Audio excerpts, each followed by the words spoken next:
好，咁今日我哋做呢個老乾媽尖椒炒五花肉，好啊。咁我哋咧啲五花腩咧就切咗片，俾少少生抽落去，跟住攪勻佢，跟住俾少少生粉落去，好啦。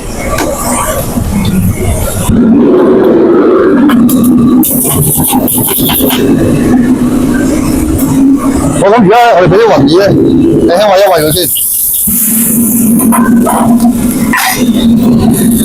俾少少鹽同糖就得㗎啦。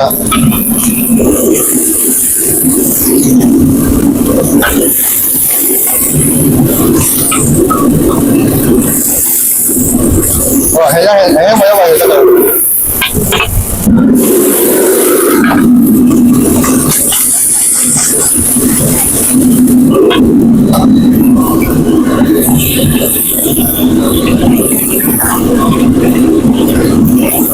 好，而家我哋燒咗啲油咧，就拉咗啲尖椒先。好啦，啲油夠熱啦，咁我哋倒啲尖椒落去。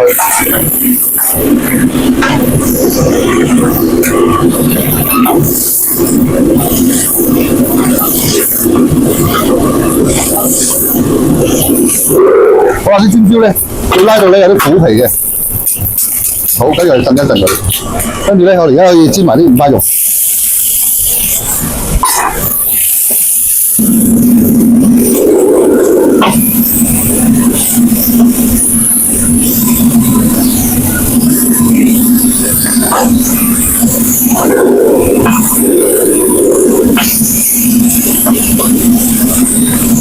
好，煎開咗邊咧，我哋反一反佢。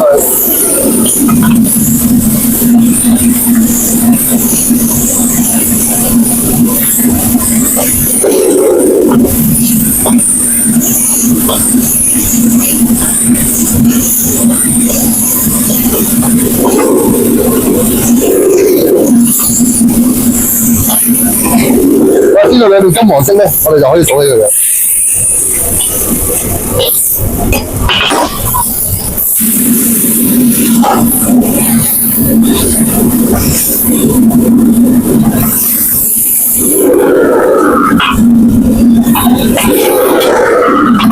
好啦，咁我哋而家咧可以調個馬兜芡，俾少少鹽、少少糖、肥粉、蠔油。跟住俾啲生粉水，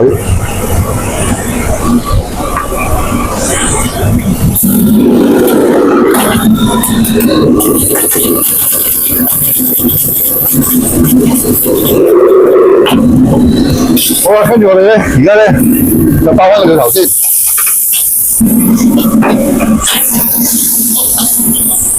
跟住咧落埋啲老乾媽風味豆豉醬。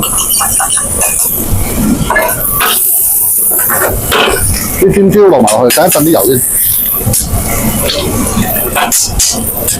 就落埋啲五花肉同埋雲耳。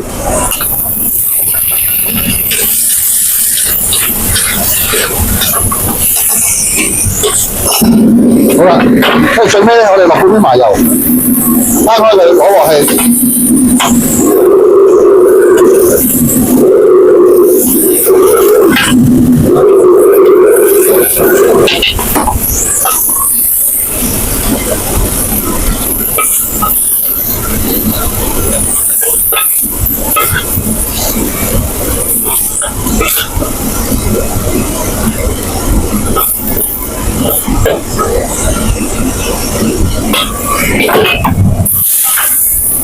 好啦，咁呢個老乾媽尖椒炒五花肉咧就做好啦。咁我哋拉呢個尖椒嘅時候咧，就一定要拉到佢苦皮啦。咁有啲人中意唔去囊嘅，都可以唔去囊嘅。咁啲五花肉咧一定要煎得夠香啦，啲雲耳就要俾啲鹽糖咁餵咗佢啦。跟住炒嘅時候咧，盡量震乾啲油佢先好炒。如果唔係咧就會多油啦。好，多謝大家。